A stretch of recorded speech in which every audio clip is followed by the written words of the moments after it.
स्वस्थ होने की दर 90% हुई और दैनिक नए मामलों में कमी आई। भारत अमेरिका के बाद 20 करोड़ से अधिक कोविड टीके लगाने वाला दूसरा देश बना। सरकार ने राज्यों और केंद्र शासित प्रदेशों से कहा, कोविड रोकथाम के दिशा निर्देशों को जारी रखें और चरणबद्ध तरीके से छूट दें। फ्रांस के राष्ट्रपति इमैनुअल मैक्रों ने रवांडा से 1994 में हुए नरसंहार में अपनी भूमिका के लिए माफी मांगी। बशर अल असद चौथी बार चुनाव जीतने के बाद अगले कार्यकाल के लिए सीरिया के राष्ट्रपति बने रहेंगे। संयुक्त राष्ट्र मानवाधिकार परिषद ने इजरायल और हमास के बीच हुए संघर्ष की जांच के पक्ष में मतदान किया और भारत की एमसी मैरीकॉम ने दुबई में एशियाई मुक्केबाजी प्रतियोगिता के फाइनल में प्रवेश किया।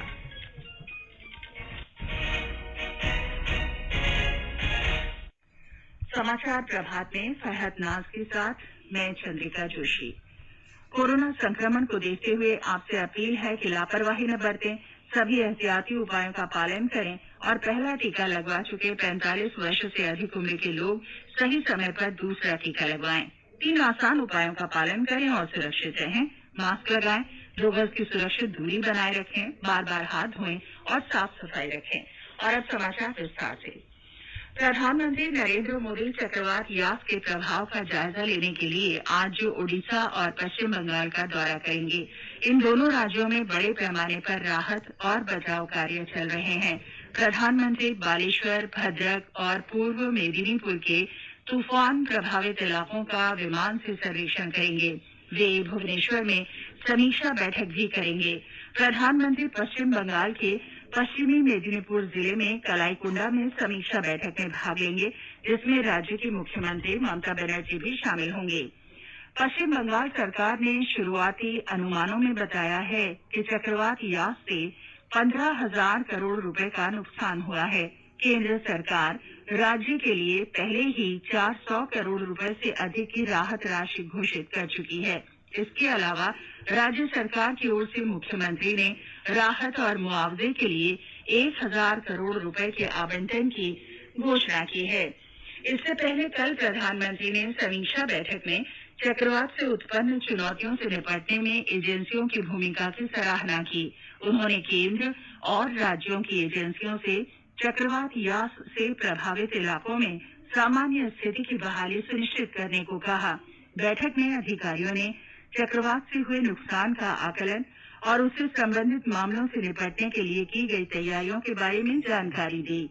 बैठक में कहा गया है कि राज्य चक्रवात के कारण हुए नुकसान का आकलन कर रहे हैं।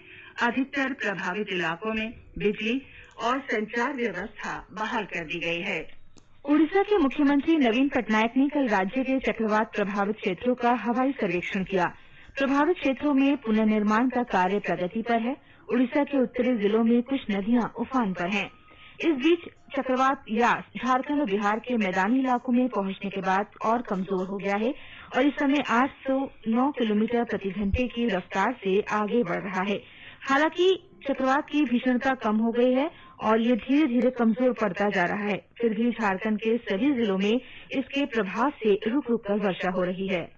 मौसम विभाग ने झारखंड के उत्तर पश्चिमी और मध्य भागों के लिए ऑरेंज और येलो अलर्ट जारी किया है और भारी से मध्यम बारिश का पूर्वानुमान जताया है। रांची जिले के बुंडू प्रखंड में कांची नदी पर बना एक पुल चक्रवात यास के प्रभाव से टूट गया है। लातेहार, लोहरदगा, कोडरमा, गढ़वा और पलामू जिलों में लगातार बारिश हो रही है, जबकि जिला प्रशासन अलर्ट मोड पर है। शिल्पी, आकाशवाणी समाचार, रांची। बिहार में चक्रवात कम दबाव के क्षेत्र में बदल गया है। मौसम विभाग ने बताया है कि आज ये तूफान बिहार के कैमूर और रोहतास जिलों से होता हुआ पूर्वी उत्तर प्रदेश पहुंचेगा। बिहार में चक्रवात के प्रभाव से कैमूर, रोहतास, गया और पटना समेत कई जिलों में कहीं मध्यम और कहीं तेज वर्षा हो रही है। बिहार में शनिवार तक बड़े पैमाने पर वर्षा और आंधी चलने की संभावना है। पूर्वी उत्तर प्रदेश के अधिकतर जिलों में कल हल्की वर्षा हुई। मौसम विभाग ने बताया कि राज्य के पूर्वी और उत्तर पूर्वी क्षेत्रों में भारी वर्षा और आंधी चलने का अनुमान है। उत्तर प्रदेश के 18 जिलों को सतर्क कर दिया गया है। प्रधानमंत्री नरेंद्र मोदी ने राष्ट्रीय डिजिटल स्वास्थ्य मिशन के अंतर्गत कामकाज के विस्तार के लिए तेजी से कदम उठाने के निर्देश दिए हैं। उन्होंने कहा कि राष्ट्रीय डिजिटल स्वास्थ्य मिशन बड़ी संख्या में स्वास्थ्य सेवाएं सुलभ कराने के जरिए लोगों के जीवन को आसान बनाएगा। मिशन की प्रगति की समीक्षा के लिए कल उच्च स्तरीय बैठक की अध्यक्षता करते हुए प्रधानमंत्री ने कहा कि नागरिकों के लिए नूतन और विविधतापूर्ण सेवाओं के साथ ये मिशन डिजिटल स्वास्थ्य प्रौद्योगिकी के क्षेत्र में क्रांति लाएगा। राष्ट्रीय डिजिटल स्वास्थ्य मिशन के अंतर्गत अब तक लगभग 11,90,000 स्वास्थ्य पहचान पत्र बनाए गए हैं और इस मंच पर 3,106 डॉक्टरों और 1,490 स्वास्थ्य केंद्रों का पंजीकरण करा दिया गया है। केंद्र ने राज्यों और संघ शासित प्रदेशों से कहा है कि वे कोविड की रोकथाम के उपायों का अनुपालन जारी रखें और स्थानीय स्थिति का मूल्यांकन करने के बाद ही चरणबद्ध तरीके से छूट देने का निर्णय करें। सभी राज्यों और संघ शासित प्रदेशों के मुख्य सचिवों को लिखे पत्र में केंद्रीय गृह सचिव अजय भल्ला ने कहा कि स्वास्थ्य मंत्रालय द्वारा सुझाए गए रोकथाम के उपाय 30 जून तक बढ़ा दिए गए हैं। श्री भल्ला ने कहा कि लॉकडाउन और अन्य उपायों पर कड़ाई से अमल करने की बदौलत दक्षिणी और पूर्वोत्तर के कुछ क्षेत्रों को छोड़कर सभी राज्यों और संघ शासित प्रदेशों में कोविड के नए रोगियों और उपचाराधीन रोगियों की संख्या में कमी आई है। उन्होंने कहा कि संक्रमण की दर में कमी की प्रगति के बावजूद अभी उपचाराधीन रोगियों की संख्या बहुत अधिक है। इसलिए लॉकडाउन के उपाय महत्वपूर्ण हैं और राज्यों को सख्ती से उनका पालन करना चाहिए। देश में अब तक 20 करोड़ 54 लाख से अधिक लोगों को कोविड टीके लगाए जा चुके हैं। 20 करोड़ से अधिक टीके लगाने वाला भारत अमेरिका के बाद दूसरा देश बन गया है। टीकाकरण अभियान के कल 132वें दिन 26,58,000 से अधिक टीके लगाए गए। 18 से 44 वर्ष आयु वर्ग के 11,76,000 से अधिक लोगों को कोविड का पहला टीका लगा।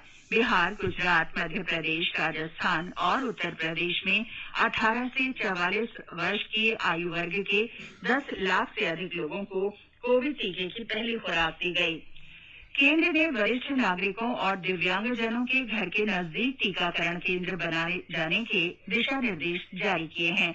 60 वर्ष से अधिक ऐसे लोग जिन्हें टीका नहीं लगा है या पहला टीका लग चुका है तथा 60 वर्ष से कम उम्र के सभी दिव्यांगजन इस सुविधा के पात्र होंगे। इस बारे में स्वास्थ्य मंत्रालय ने राज्यों और केंद्र शासित प्रदेशों को दिशा निर्देश जारी किए हैं। इन दिशा निर्देशों के अनुसार घर के नजदीक टीकाकरण केंद्र मौजूदा कोविड टीकाकरण केंद्रों के साथ संबद्ध किए जाएंगे। प्रत्येक केंद्र पर डॉक्टर सहित 5 सदस्य होंगे। स्वास्थ्य मंत्रालय ने कहा है कि देश में दैनिक संक्रमित लोगों की संख्या लगातार कम हो रही है। स्वास्थ्य मंत्रालय में संयुक्त सचिव लव अग्रवाल ने बताया कि 7 मई को 4,14,000 से अधिक लोग संक्रमित हुए थे, जबकि अब ये संख्या करीब 2,11,000 रह गई है। श्री अग्रवाल ने कहा कि 3 मई को कोविड मरीजों की संख्या कुल संक्रमित लोगों का 17.13% थी, जो अब 8.84% रह गई है। इसी तरह इस अवधि में स्वस्थ होने की दर 81.8% से बढ़कर 90% तक पहुंच गई है। कोविड जांच के बारे में संयुक्त सचिव ने कहा कि जल्दी पहचान के लिए सरकार ने पिछले 15 सप्ताह में जांच की संख्या बढ़ाई। देश भर में कोविड जांच की संख्या 3.1 गुना बढ़ गई है। संयुक्त सचिव ने स्पष्ट किया कि संक्रमित लोगों और कोविड से मृत्यु के अनुमान संबंधी मीडिया की रिपोर्ट पूरी तरह निराधार और झूठी है। उन्होंने बताया कि कोविड से मृत्यु की रिपोर्ट और पंजीकरण के बारे में देश में व्यवस्थित प्रणाली है। रिगार्डिंग द इशू की कोविड रिलेटेड डेथ कोई कंसील हो रही है, ये क्वेश्चन ही अराइज नहीं होता, क्योंकि शुरू से ही हमारा एफर्ट रहा है कि स्टेट गवर्नमेंट और गवर्नमेंट ऑफ इंडिया एक ट्रांसपेरेंट तरीके से सारी कोविड पॉजिटिव केसेज हों, जितने टेस्ट किए जा रहे हैं और जितनी डेथ है उनको रिपोर्ट करें। यह जरूरी है ताकि हम ओवरऑल इन्फेक्शन की ट्रेजेक्टरी को समझ सकें, इन्फेक्शन के कंट्रोल के लिए क्या एफर्ट्स करने हैं, उनके लिए हम रिक्वायर्ड एक्शन ले सकें। दिल्ली में कोविड के नए मामलों में निरंतर कमी आ रही है। कल कोरोना संक्रमण के 1,072 नए मामले सामने आए। शहर में संक्रमण से 3,725 लोग स्वस्थ भी हुए हैं, जबकि 117 लोगों की मृत्यु हुई। इस समय दिल्ली में संक्रमण दर 1.53% है। दिल्ली में अब तक 52 लाख से ज्यादा लोगों को कोविड से बचाव के टीके लगाए जा चुके हैं। पंजाब के मुख्यमंत्री कैप्टन अमरिंदर सिंह ने कोरोना मुक्त पंजाब अभियान के तहत नई पहल मिशन फतेह की शुरुआत की। इस अभियान में युवाओं को शामिल किया गया है। इस अभियान के तहत महामारी से लड़ाई के लिए एक गांव या शहरी वार्ड के एक समूह में 60 ग्रामीण कोरोना स्वयंसेवक शामिल किए जाएंगे। मुख्यमंत्री ने कहा कि कोविड महामारी की दूसरी लहर में गांव सबसे ज्यादा प्रभावित हैं, इसलिए गांवों को कोरोना मुक्त बनाने के लिए ऐसे मजबूत अभियान की जरूरत है। छत्तीसगढ़ में आधे से अधिक गांव अब कोरोना संक्रमण से मुक्त हैं। हमारे संवाददाता ने बताया है कि राज्य में कोविड संक्रमण की दर 5% से कम हो गई है।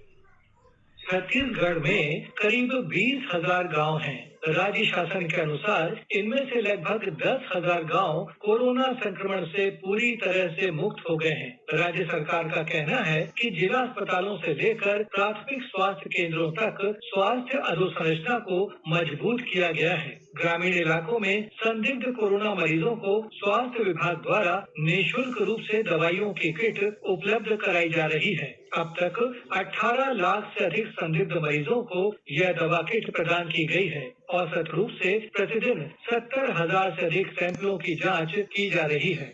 विकल्प शुक्ला, आकाशवाणी समाचार, रायपुर। महाराष्ट्र में कल कोविड संक्रमण के 21,273 नए मामले सामने आए, जिससे कुल संक्रमित लोगों की संख्या 56,72,000 से अधिक हो गई।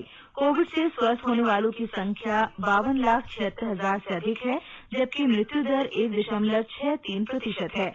राज्य में अब तक 3,40,00,000 कोरोना जांच की गई है और स्वस्थ होने की दर 16.64% है। महाराष्ट्र के निरीक्षण अधिकारी डॉक्टर प्रदीप आपटे ने कहा है कि कोविड-19 की संभावित तीसरी लहर के दौरान बच्चों में संक्रमण बढ़ेगा या नहीं, इस बारे में अभी कोई वैज्ञानिक विवरण उपलब्ध नहीं है। कल आकाशवाणी समाचार से विशेष भेंटवार्ता में डॉक्टर आपटे ने कहा कि कोविड-19 की पहली और दूसरी लहर के दौरान बच्चों में संक्रमण दर लगभग एक जैसी थी। उन्होंने लोगों से अपील की कि बच्चों के कोविड-19 से संक्रमित होने की आशंका को लेकर घबराएं नहीं। Pediatric population actually lacks the receptor protein, which is essential to bind the S protein from the virus. That is why this kind of serious mode of infection is very rare among pediatric population. Maharashtra में महिला स्वयं सहायता समूह ने पूर्णबंदी और राज्य में लगाए गए सख्त प्रतिबंधों के दौरान भी अपना काम जारी रखा है। मास्क, सैनिटाइजर और अन्य सामान की बिक्री से समूह ने 60 करोड़ का रिकॉर्ड टर्नओवर पार कर लिया है। हमारे मुंबई संवाददाता की एक रिपोर्ट। विभिन्न 730 स्वयं सहायता समूह की 2000 से ज्यादा महिलाओं ने इस दौरान लगभग 9 लाख मास्क तैयार किए और इस माध्यम से 1 करोड़ रुपए से ज्यादा की आय प्राप्त की। कोरोना की पहली लहर के दौरान उन्होंने 1 करोड़ से ज्यादा मास्क के माध्यम से 13 करोड़ से ज्यादा का कारोबार किया था। लगभग 40 स्वयं सहायता समूहों द्वारा सैनिटाइजर का निर्माण किया जा रहा है। लगभग 2000 SHG ने राज्य के 34 जिलों में सब्जियां बेचकर 20 करोड़ रुपए अर्जित किए। फलों की बिक्री द्वारा इन्हें 7 करोड़ रुपए प्राप्त हुए। अनाज की बिक्री ने इन स्वयं सहायता समूह को 15 करोड़ रुपए की आमदनी दी। कुछ समूह कोविड केंद्रों को खाना मुहैया करा रहे हैं, कुछ बीज, उर्वरक, खाद की बिक्री कर रहे हैं। जीवन भावसार, आकाशवाणी समाचार, मुंबई। गुजरात में कोविड संक्रमितों की संख्या में कमी आई है। राज्य में पिछले 24 घंटे में कुल 2,800 मामले सामने आए। हमारी संवाददाता ने बताया है कि संक्रमण से कल 9,000 लोग ठीक हुए। राज्य में स्वस्थ होने की दर 92.66% हो गई है। राज्य में कल सबसे अधिक 375 ताजा मामले वडोदरा शहर में से सामने आए, जबकि अहमदाबाद शहर से 337 और सूरत शहर से 208 ताजा मामलों की पुष्टि हुई। वर्तमान में राज्य में कोविड के 49,000 सक्रिय मामले हैं, जिनमें से 583 रोगियों की हालत गंभीर है। राज्य में कोविड के कारण कल 33 रोगियों की मौत हो चुकी है, जिसके साथ ही कोविड के कारण जान गंवाने वालों की संख्या 9,734 हुई है। राज्य में कल 2,26,000 लोगों को कोविड के खिलाफ टीके लगवाए गए। अपर्णा घोष, आकाशवाणी समाचार, अहमदाबाद।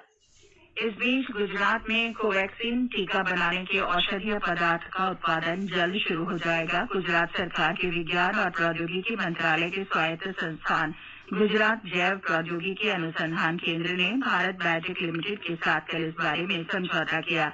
सरकारी विज्ञप्ति के अनुसार औषधीय पदार्थ का उत्पादन इस साल अगस्त से शुरू हो जाएगा। आगे बढ़ने से पहले एक नजर मुख्य समाचारों पर। प्रधानमंत्री नरेंद्र मोदी आज उड़ीसा, पश्चिम बंगाल में चक्रवात यास से प्रभावित क्षेत्रों का दौरा करेंगे। प्रधानमंत्री ने कहा, राष्ट्रीय डिजिटल स्वास्थ्य मिशन लोगों के लिए स्वास्थ्य सेवाएं सुलभ कराने, नए आविष्कार और डिजिटल स्वास्थ्य तकनीक को बढ़ावा देने में मदद करेगा। मिशन के विस्तार में तेजी लाने का भी आह्वान किया। वित्त मंत्री निर्मला सीतारामन आज वर्चुअल माध्यम से जीएसटी परिषद की 43वीं बैठक को संबोधित करेंगी। स्वास्थ्य मंत्रालय ने कहा, देश में कोविड से स्वस्थ होने की दर 90% हुई और दैनिक नए मामलों में कमी आई। भारत अमेरिका के बाद 20 करोड़ से अधिक कोविड टीके लगाने वाला दूसरा देश बना। सरकार ने राज्यों और केंद्र शासित प्रदेशों से कहा, कोविड रोकथाम के दिशा निर्देशों को जारी रखें और चरणबद्ध तरीके से छूट दें। फ्रांस के राष्ट्रपति इमैनुअल मैक्रों ने रवांडा से 1994 में हुए नरसंहार में अपनी भूमिका के लिए माफी मांगी। बशर अल असद चौथी बार चुनाव जीतने के बाद अगले कार्यकाल के लिए सीरिया के राष्ट्रपति बने रहेंगे।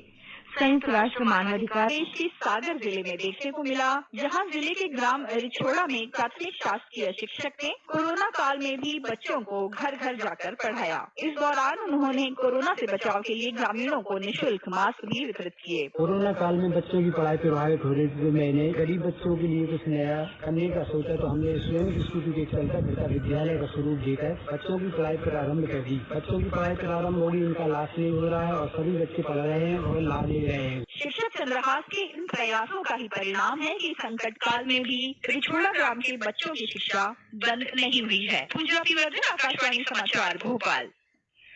फ्रांस के राष्ट्रपति इमैनुअल मैक्रों ने 1994 में रवांडा नरसंहार में फ्रांस की भूमिका के लिए रवांडा से माफी मांगी है। इस नरसंहार में करीब 8 लाख जातीय तुत्सी और उदारवादी हुतू समुदाय के लोग मारे गए थे। रवांडा की राजधानी किगाली में नरसंहार मेमोरियल पर आयोजित एक कार्यक्रम में मैक्रों ने कहा कि फ्रांस ने नरसंहार की चेतावनी पर ध्यान नहीं दिया और सच्चाई की जांच को लेकर लंबे समय तक मौन रहा। रवांडा के राष्ट्रपति पॉल कागमे ने कहा कि उनके शब्द माफी से अधिक महत्वपूर्ण हैं। बशर अल असद चौथी बार चुनाव जीतने के बाद अगले कार्यकाल के लिए सीरिया के राष्ट्रपति बने रहेंगे। असद सन 2000 से राष्ट्रपति पद पे हैं। वे अपने पिता हफीज के स्थान पर राष्ट्रपति बने थे, जिन्होंने 1/4 से अधिक सदी तक शासन किया था। आज विनायक दामोदर सावरकर की जयंती है। प्रधानमंत्री नरेंद्र मोदी ने स्वतंत्रता सेनानी और देशभक्त विनायक दामोदर सावरकर को इस अवसर पर श्रद्धांजलि अर्पित की है। लद्दाख में सेना और स्थानीय लोगों के बीच अच्छे संबंध रहे हैं। स्थानीय लोगों ने पड़ोसी देश के साथ युद्ध या सीमा विवाद की सूरत में आगे बढ़कर देश की रक्षा में सेना की मदद की है। आकाशवाणी लेह की 50वीं वर्षगांठ के उपलक्ष्य में हमारी लेह संवाददाता की विशेष रिपोर्ट। लद्दाख के लोगों का और सेना का एक खास रिश्ता है और दोनों हमेशा से एक दूसरे की मदद के लिए तैयार रहता है। यहाँ के बच्चों से लेकर बुजुर्ग तक लोगों के मन में सेना के लिए इज्जत है और ऐसे बहुत ही कम परिवार होंगे जिनका कोई सदस्य सेना में भर्ती न हो। बहुत सारे गांव आर्मी कैंप के अगल बगल में या कैंप के बीचों बीच बसा है। ऐसा ही लद्दाख के पूर्व में केरे गांव है। इस गांव का युवा अरिक्सिन गुरमेत सेना से प्रेरित होकर आर्मी ज्वाइन करना चाहता है। आर्मी की तरफ जो फीलिंग है ना, वो बहुत ही क्लोज है। बचपन से मैं यहीं पे पला बड़ा हूँ। मैंने अपना हाई स्कूलिंग यहीं पे किया है। जब मैंने 12th कंप्लीट किया, मैंने सुना था, तब मैंने अपना ग्रेजुएशन स्टार्ट कर दिया। लद्दाख के लोगों ने जब भी जरूरत पड़ी आगे बढ़कर देश की रक्षा और सेना की मदद की है और इसके लिए हमेशा तैयार रहता है। आकाशवाणी समाचार के लिए रमेश चंद्र के साथ केरे गाँव से मैं दिस्क डोलमा। सेमीफाइनल में मंगोलिया की लुत्फिखान अल्तान सेटसेट को हराया। संयुक्त राष्ट्र मानवाधिकार परिषद इजराइल और हमास के बीच हाल में हुए संघर्ष के दौरान हुई हिंसा की जांच करेगी। इस बारे में इस्लामिक देशों के समूह के एक प्रस्ताव को परिषद ने स्वीकार कर लिया है। प्रस्ताव के पक्ष में 24 और विरोध में 9 वोट पड़े। अमेरिका ने कहा है कि परिषद का ये निर्णय क्षेत्र